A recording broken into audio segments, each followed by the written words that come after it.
حدیث میں آتا ہے کہ دعا جو ہے وہ تقدیر کو بدل دیتی ہے اور عمر کو نیکی عمر کو بڑھاتی ہے. دعا اتنی پاورفل چیز ہے کہ کوئی چیز تقدیر پہ غالب نہیں آتی ایکسیپٹ فار دعا.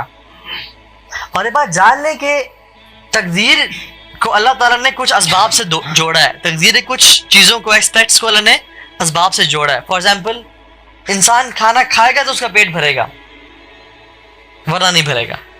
انسان پودے بیج ڈالے گا تو پودا اگے گا. انسان کو شادی اولاد چاہیے شادی کرے گا بیوی کے پاس جائے گا تو اولاد ملے گی. تو اسی طرح سے کچھ چیزیں ہیں جو کہ انسان دعا کرے گا تو اس کو ملے گی. عمر بن خطاب رضی اللہ تعالیٰ عنہ شام جا رہے تھے, اس سے بہت سارے صحابہ بھی تھے, تو وہاں سے خبریں آئیں کہ شام میں تعاون پھیل گیا, آپ مت آئیں. تو عمر بن خطاب نے صحابہ سے مشورہ کیا کہ کیا کیا جائے. تو ایک صحابی نے ان کو حدیث سنائی کہ اللہ کے نبی نے کہا کہ جس شہر میں تعاون پھیل جائے کوئی اس میں داخل نہ ہو اور جو اس میں اندر ہے وہ اس سے نکلے نہ, وہ باہر نہ آئے اسے. تو عمر بن خطاب نے کہا یہ ڈیسیژن لیتے ہیں اور واپس چلتے ہیں. تو ابو عبیدہ بن جراح رضی اللہ تعالیٰ عنہ نے کہا کہ افرار من قدر اللہ, آپ اللہ کی تقدیر سے ڈیسٹینی سے بھاگ رہے ہیں. تو عمر بن خطاب نے کیا رپلائی کیا, نفروا من قدر اللہ تعالی الی قدر اللہ تعالی, کہ ہم اللہ کی تقدیر سے بھاگ کے اللہ کی تقدیر کی طرف جا رہے ہیں.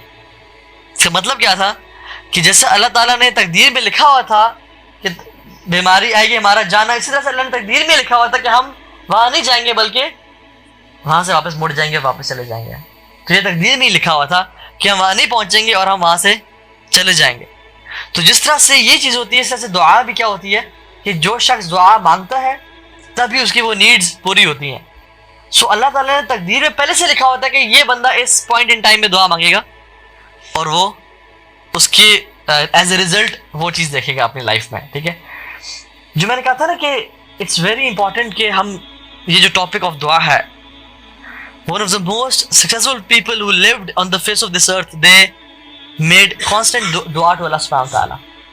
موسیٰ علیہ السلام کی سٹوری دیکھ لیتے ہیں. اچھا, موسیٰ علیہ السلام he is the most celebrated prophet of Quran. سب سے زیادہ تذکرہ جس نبی کا ہے وہ موسیٰ علیہ السلام ہے. اس کی کچھ وجوہات ہیں.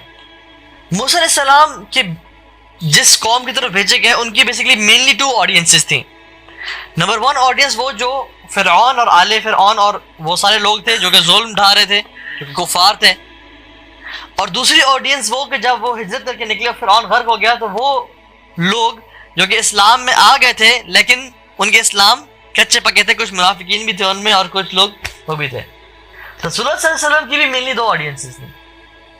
ایک مشرکین مکہ, کفار مکہ, جہاں پہ جو مکہ میں رہتے تھے, جیسے فرعون کی موسیٰ علیہ السلام کی فرعون آڈینس تھی, اور ان کے جو لوگ ان کے لشکر جو کفار تھے اور مشرکین تھے. مشرک سے بڑا کون ہو سکتا ہے فرعون سے, جو کہتا تھا انا ربکم الاعلی, میں سب سے بڑا رب ہوں, میری بات کرو. تو اللہ کے نبی صلی اللہ علیہ وسلم محمد صلی اللہ علیہ وسلم کی بھی آڈینس پرائمریلی پہلی آڈینس مشرکین مکہ تھی جن کو ایڈریس کرنا تھا. اور جب وہ مدینہ آئے اور ہجرت کیا تو ان کی دوسری آڈینس کون تھی, جو کہ ان کے اپنے لوگ تھے جن میں منافقین بھی شامل تھے, جن میں مسلمان بھی تھے, اور جن میں وہ لوگ بھی تھے جو ان کا ایمان اوپر نیچے ہوتا رہتا تھا.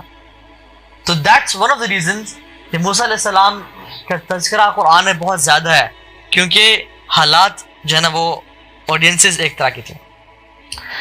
موسیٰ علیہ السلام کی آپ کو سٹوری پتہ ہے, ان کو ماں نے ڈال دیا اس میں, اور فرعون کی بیوی نے حضرت آسیہ رضی اللہ تعالی عنہا نے ان کو اٹھا لیا, یا رحمہ اللہ اٹھا لیا, اور کہا کہ ہم اس کو پالتے ہیں, شاید ہمیں یہ نفع دے یا ہمارے لیے وہ کرے. تو وہ Musa was raised as a royal could.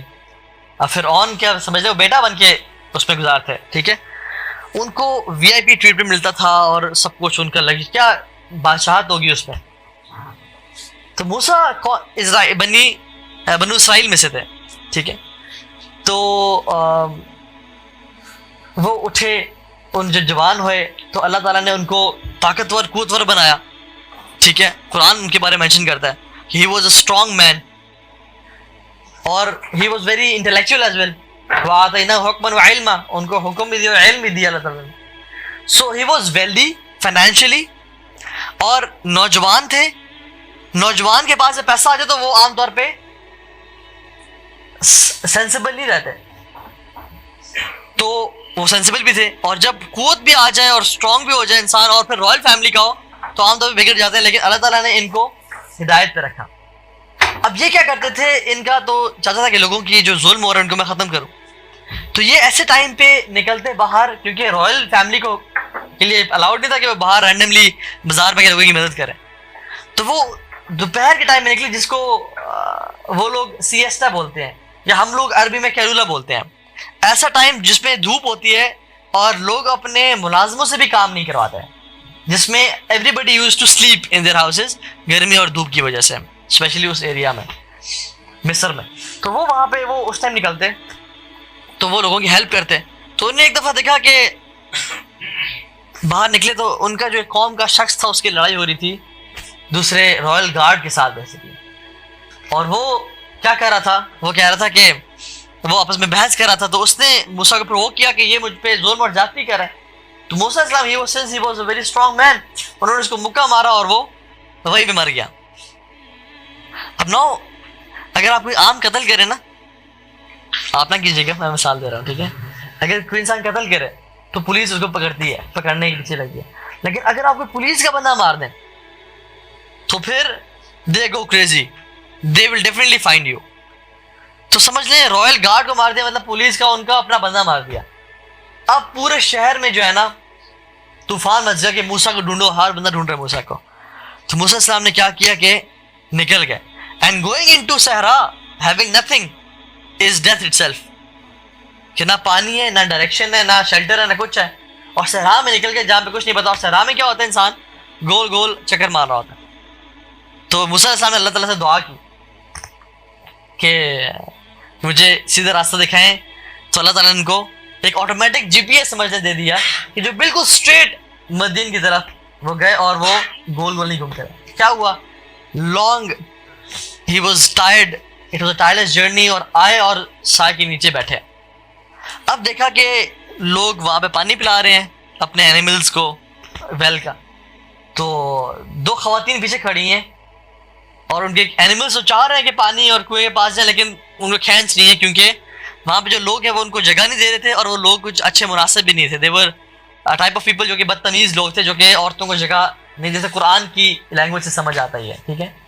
they were perverts maybe, جو کہ عورتوں کو نہ اسپیس دے رہے تھے, and they would maybe shout on them, اور یا ان کی آواز میں کسنا وغیرہ. موسیٰ صاحب نے کہا کہ تمہیں کیا مسئلہ, آپ کیوں کھڑے ہوئے یہاں پہ. ایسا موسیٰ صاحب کی ہمیشہ نیچر یاد رہے, وہ کبھی بھی نا قرآن بھی دیکھ لیں اور حضرت زکریا والا معاملہ بھی دیکھ لیں, وہ کبھی بھی کوئی غلط چیز کو برداشت نہیں کر سکتے تھے. ان کی یہ نیچر میں تھا کہ وہ جب بھی کوئی غلط دیکھتے فوراً اس کو روکنے کی کوشش کرتا ہے ٹھیک ہے. تو گئے ان کے پاس, انہوں نے کہا آپ کیوں نہیں کھڑی ہوئی کیوں ایسے سے. تو انہوں نے کہا ہمارا والد جو ہے نا وہ بزرگ ہے, تو ہم یہاں جا نہیں سکتے کیونکہ وہ وہاں پہ مرد ہیں. تو انہوں نے کہا مجھے دیں اپنے جانور لیے, ان کو مردوں کو جو ہے نا وہ پیچھے دائیں بائیں کیا, پانی پلایا اور واپس آ گئے, اور ان کو جانور دے دیے. نہ کسی پیسے کا سوال کیا, نہ کسی تھینکس کا سوال کیا. اور ہی واز آلریڈی ایگزاسٹیڈ کہ وہ اتنا لمبا سفر کر کے آ رہے ہیں, نو واٹر نتھنگ, لیکن still he stood up to help those women, and then آ کے لیٹ گئے. And this is the point where he made دعا, ربی انی لما انزلت الی من خیر فقیر, یا اللہ میں آپ سے سوال کرتا ہوں جو بھی خیر مجھے آپ دے دیں, میں اس کا فقیر ہوں, میں اس کا محتاج ہوں. اور فقر عربی میں بولتے ہیں, فقر مینس کہ اس چیز کو بولتے ہیں جو چیز کمر توڑ دے انسان کی ٹھیک ہے. فقر لٹرلی مینس کہ ٹو بریک ونز بیک, اور فقیر اس لیے بولتے ہیں کیونکہ اس کی بوجھ اور برڈنس کی وجہ سے, رسپانسبلٹی کی وجہ سے اس کی کمر ٹوٹ چکی ہوتی ہے ٹھیک ہے. تو جیسے کوئی بندہ ہیوی ویٹس اٹھا کے اسکواٹس لگائے نا جب, تو ایک ٹائم آتا ہے کہ بہت کمر پریشر فیل ہوتا ہے کہ جیسے it's about to break and you can take no more, آپ رک جاتے ہیں. تو دس از بیسکلی فقر. تو موسیٰ علیہ السلام since he was a royal, you know, he was raised in something very lavish, تو یہاں پہنچے تو کیا دعا مانگ رہے ہیں, یا اللہ آپ مجھے کوئی بھی خیر دے دینا, آسمان سے نازل کر دیں, میں اس کا محتاج ہوں, کیونکہ میرے پاس ریسورسز نہیں ہے. اس لیے تو تنزیل کا ذکر ہے, انزل ربی انی لما انزلت الیہ, کہ اوپر سب کچھ بھیجے, مجھے تو میرے پاس تو کچھ ہے نہیں جو میں کروں گا. یہاں پہ دعا مانگی, اینڈ سی دعا, ہاؤ دعا پلیڈ دا رول. پھر اللہ تعالیٰ کہتے ہیں اس دعا کی وجہ سے فا کا ذکر ہے، دیر فور وہ عورت ان کے پاس چلتی ہوئی آئی اور شرما کے اور کہا فجاءتہ احداہما، ان میں سے ایک جو ہے نا عورت ان کے پاس چلتی ہوئی آئی اور کہا کہ میرے والد صاحب آپ کو بلا رہے ہیں کہ آپ نے جو ہماری خدمت کی ہے اس کا ہم شکر ادا کریں آپ کو۔ اب سبحان اللہ وہ گئے، ان کے باپ نے ان سے پروپوزل مانگا اور انہوں نے شرط طے کی اور وہ ڈیل کے تحت ان کی بیٹی شادی کی کہ ہم ایز اے حق مہر میں آپ کے لیے یہ خدمت کروں گا، اور وہ چلنے شروع ہو گیا۔ اب اس ٹینسڈ سچویشن سے ان کی لائف اچانک کیسے چینج ہوئی، ٹرانزیشن میں کیسی گئی، بیچ میں جو ٹرانزیشن ہے وہ دعا ہے، اور یہ کتنی امیزنگ دعا ہے کہ موسیٰ جو کہ لیوش انوالومنٹ رہے ہیں اور جن کو رائل بیڈز اور رائل گارڈز اور ہر چیز وہ ملی ہے، جو کہ پک اینڈ چوز کرتے ہیں، ایک بندے کے سیٹ ہو جاتے ہیں نا۔ فار ایگزامپل جو انسان زیادہ پیسے کماتا ہے یا امیر ہے، وہ کسی بھی 1 اسٹار یا ہاف اسٹار ہوٹل میں نہیں رہ کے جا کے، وہ کم از کم 3 اسٹار تو لے گا کہ کیونکہ اس کو اس سے سینٹ سیٹ ہے۔ لیکن موسیٰ علیہ السلام since he was so desperate for something good، انہوں نے کہا ربی انی لما انزلت الی من خیر فقیر، یا اللہ مجھ پہ کچھ بھی اتار دینا تو میں اس کا محتاج ہوں، میرے پاس تو کچھ بھی نہیں ہے یار۔